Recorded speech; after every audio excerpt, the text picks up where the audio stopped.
There we go. Hey, here's a Cheryl Toomey question. Cheryl Toomey question. Haven't seen for a while, so let's take care of that. And then maybe one or two more after that, and it's time to go home. Hey, Bill, do you have any opinions on the Sean Spicer drama happening over at Dancing with the Stars? He can't dance worth a damn, but he's winning anyway. President Trump even put in a good word for him. Really, the whole thing is hilarious. Any thoughts? I haven't been following it, Cheryl, but it it is, if I understand it correctly, it is this is the kind of thing that the left fears most of all. Is the left fears that Donald Trump has won the emotional battle. That he they know that he's his intellectual position is not particularly outstanding, although it certainly seems to be working out than a lot of people originally thought.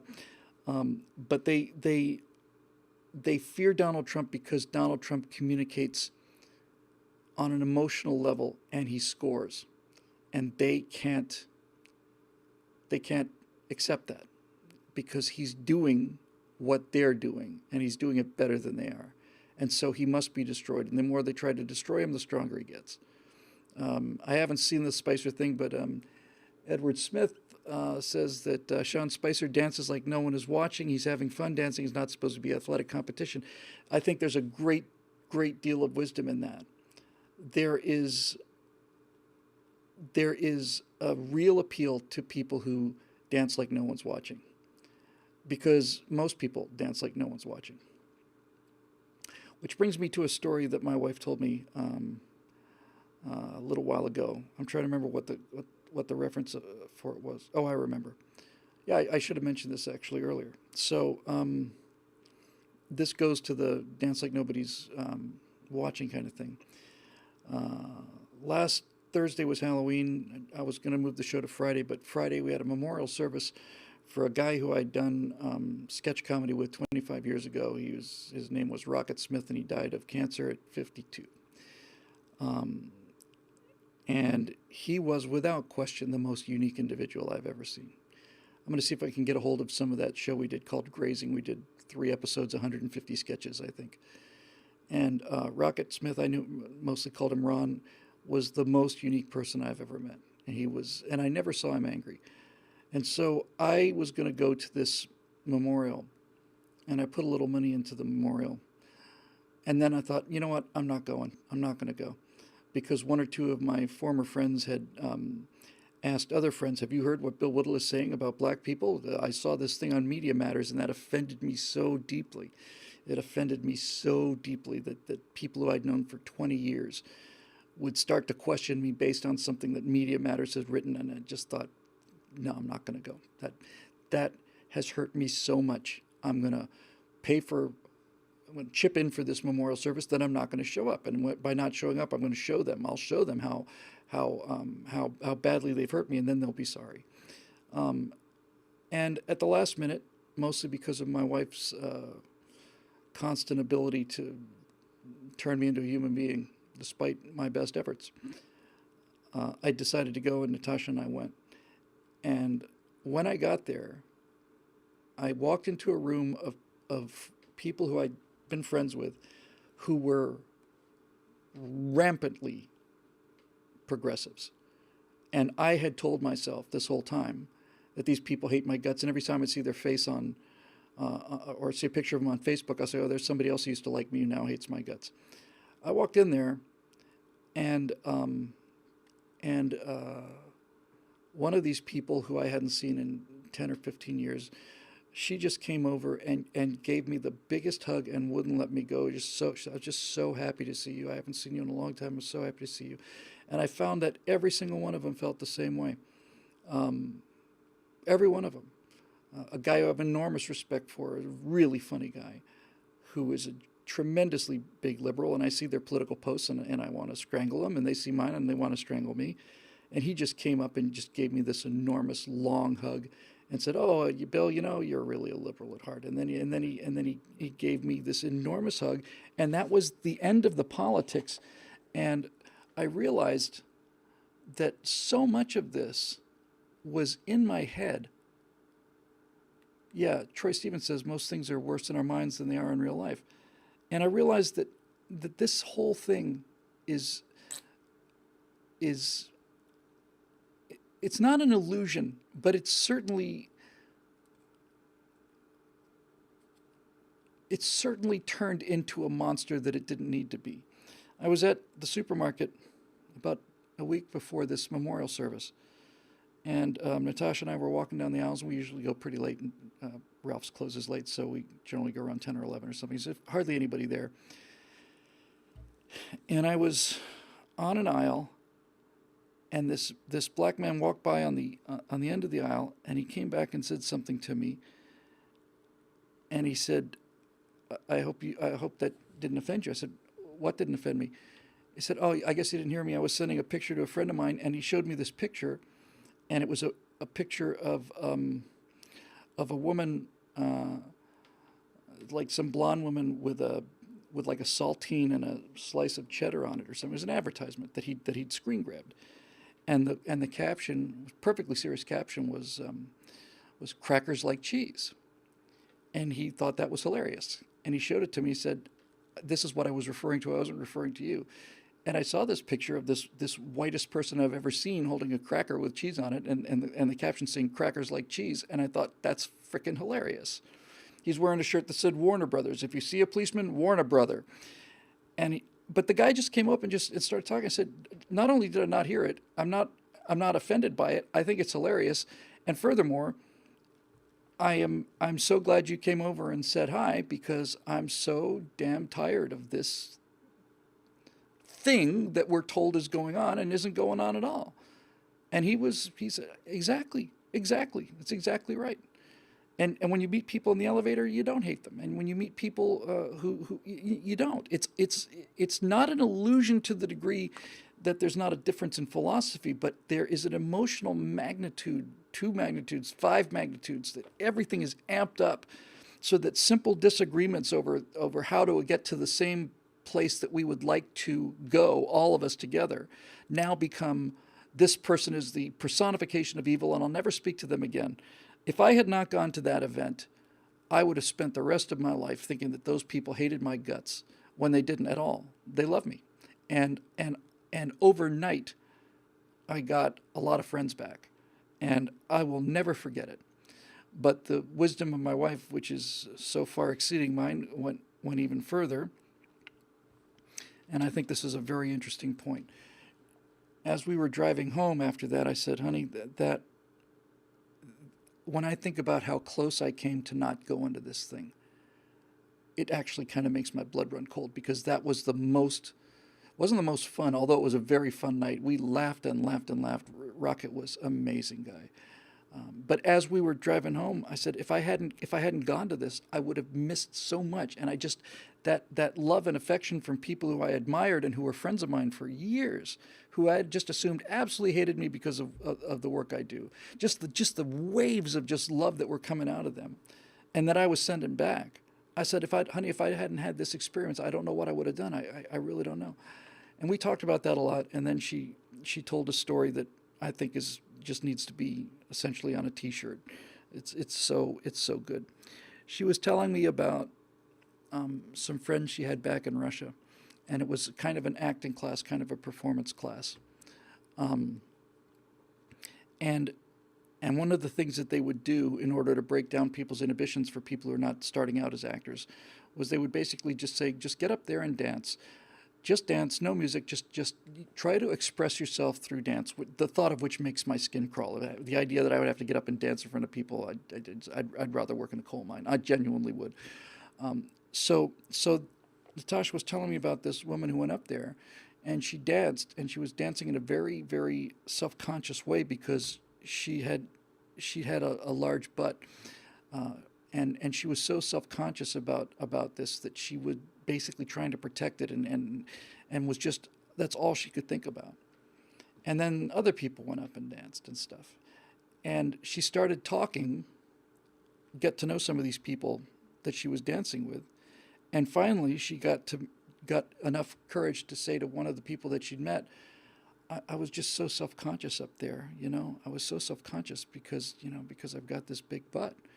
And the friend said, I didn't notice that you did, but I was really self-conscious about my big butt. And then Natasha said to me, Bill, everybody thinks they've got a big butt. And I thought, that's it. That's it. It's all ego. It's all ego.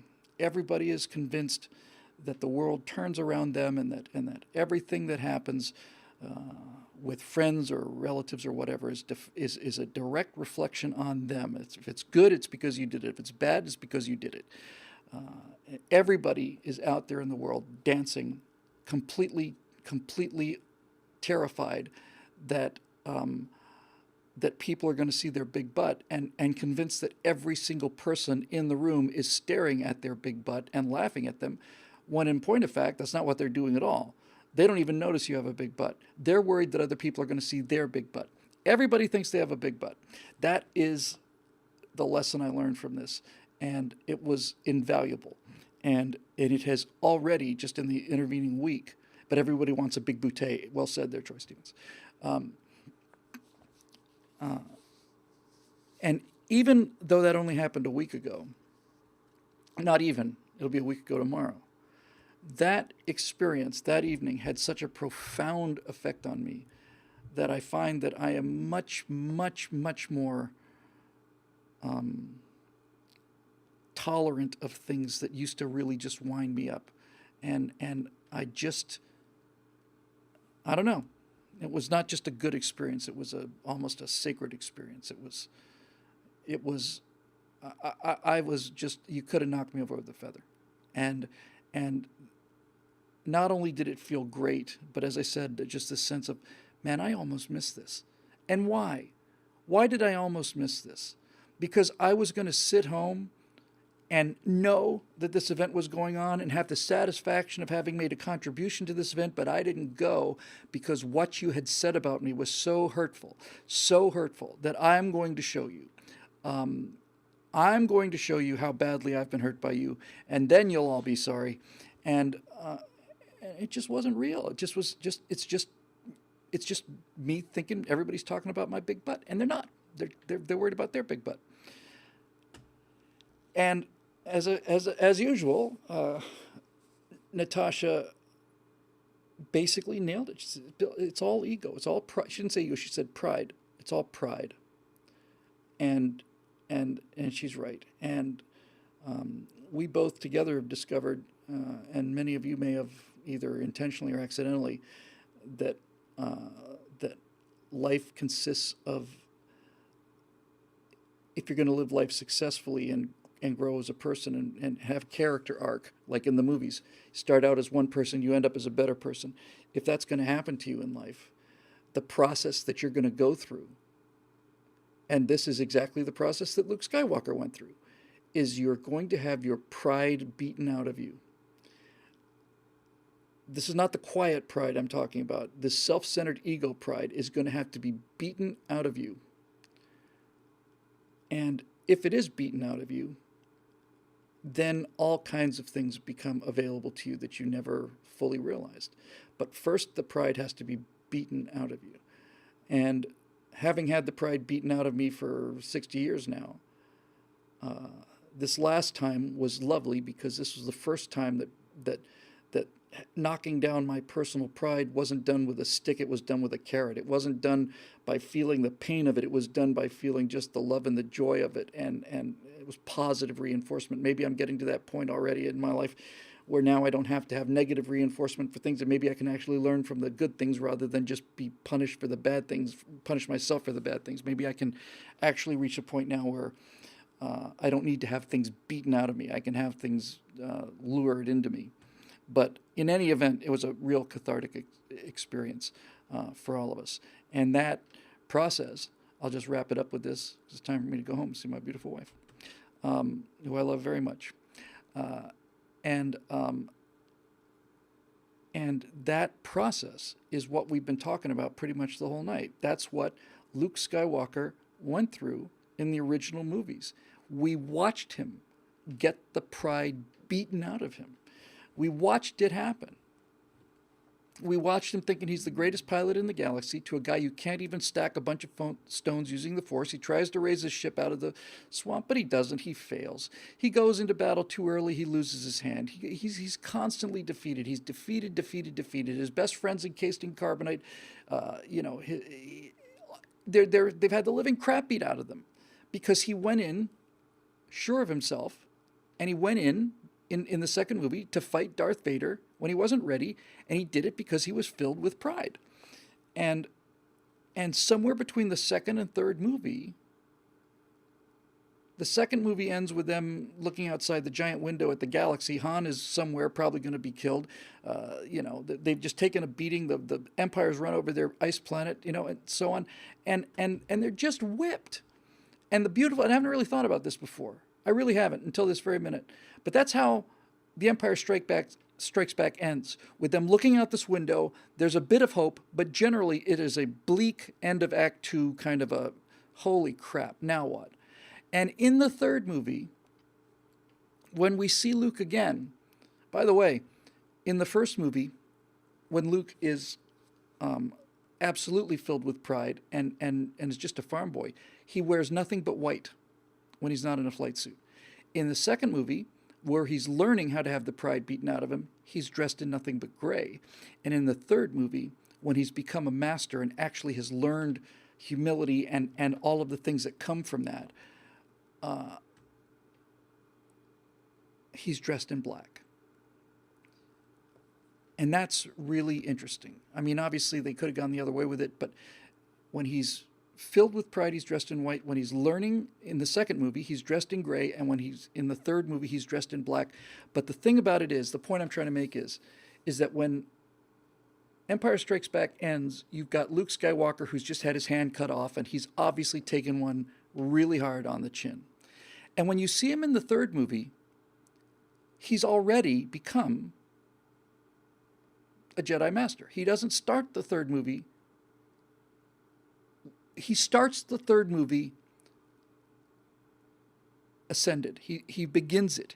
And the thing that I'd never realized until just now was that everybody bought it, and that the most important things that happened to Luke Skywalker happened to him off screen. Isn't that something? It's absolutely true. I hadn't thought about it until just now. The things that changed Luke Skywalker and turned him into the kind of guy who would throw away his lightsaber and have faith in the humanity of his father, those things happened off screen. They happened between movie number 2, the end of movie 2, and the beginning of movie 3.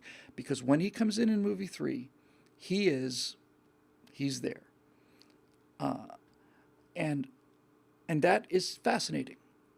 That tells me that those stories were so well told that by the time you got to the end of Empire Strikes Back, when they reintroduced Luke at the beginning of Return of the Jedi, just watch their performance.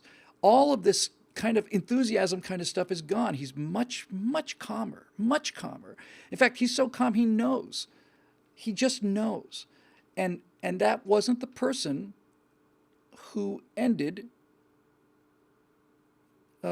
Empire Strikes Back. In the time between him looking out of the window and when we see him in the beginning of the third movie, in that space of time, he becomes the person he's supposed to be. And he spends the whole third movie as the person he's supposed to be. And when he finally shows the ultimate warrior,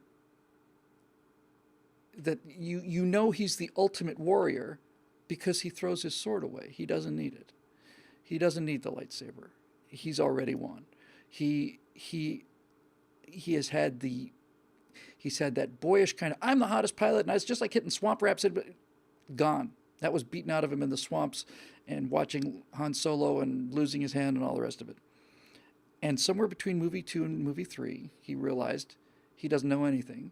He's just a student, and he somewhere but off screen he's learned this humility so that when he finally comes in the third movie, he's enormously changed, and you know it, but your brain didn't. I think the guy from Red Letter Media says you didn't notice it, but your brain did. That's it. That's really it. So it's nice to end on a somewhat on a note with some kind of traction to it anyway. Um, so I think, yeah, 2 hours, time for me to go home.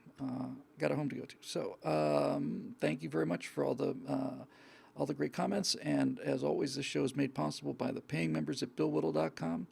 A certain number of people watch Stratosphere Lounge every single month. It's about the same number, and probably 2/3 of those people are members. If you think any of this stuff makes sense, we could use your help. We are at a war, and we know where the battlefield is, and we have finally caught a break in terms of the pop culture. And the reason I showed you this thing at the beginning was I am now so on fire to take advantage of this opportunity that I'm going to just hack at it however I can. Sarge says to all my fellow vets, thank you for your service, because Veterans Day will be up before we come back, to say the least. To say the least.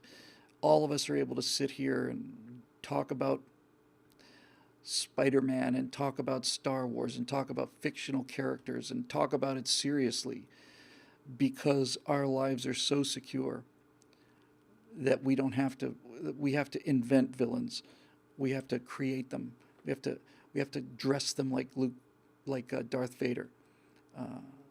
The things that we're afraid of have to be manufactured because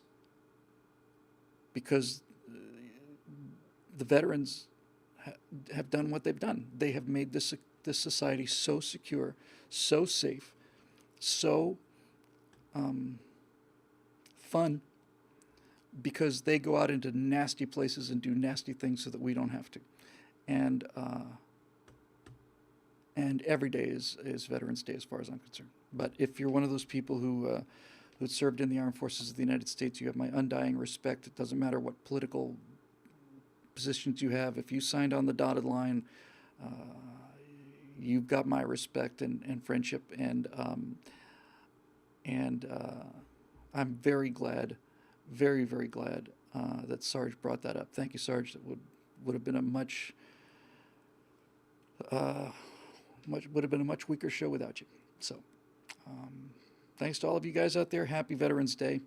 We'll look back on the people we lost, and no matter what you may think of individual actions, whatever your feelings about Iraq or Afghanistan or any of the other stuff is.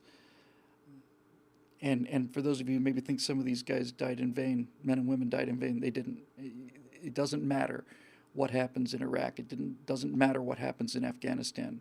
What matters is we live in Disneyland, and we can just go out and have a Saturday or Sunday barbecue and not think twice about it. So whatever happens out there, the main point is that these people who've served their country and those who've given their lives for their country didn't do it to make Iraq or Afghanistan or anything else. They did it so that we could continue to live in a world where our biggest fear is somebody writing something bad about us on Facebook. That is an astonishing success. Astonishing. Yeah. Dave Big Booty makes an interesting point. I hadn't thought about it. He said Memorial Day is for those who fought and died, and Veterans Days is for those who fought and lived. Well said. So that's a profoundly good insight, and I'd never thought about it before, but I will take that to heart from this point forward. So yes, you're absolutely right, Dave. This is not the day for the guys who didn't come back. This is for the days for the men and women who did come back, and a chance for us to tell you how much what you've done means to all of us. And of all the things that I am proudest of in my life, I think the thing I am most proud of is that the people who come to things like the Stratosphere Lounge either are those people or have the same respect for those people. And to whatever extent I've become a spokesman for them and what they believe in, it is a single honor of my life. So happy Veterans Day to all of you out there. And we're glad you're home. All right, that'll do it for this edition of the Stratosphere Lounge, made possible by the members at BillWhittle.com. I'm your host, Bill Whittle, and I will see you next week right here at the same bad time, same bad station. You guys be careful out there, have fun, and don't forget that everybody thinks they have a big butt. Your friends who you maybe thought were not friends may be your friends after all. Who knows? It certainly was a good night for me. So we'll see you next week.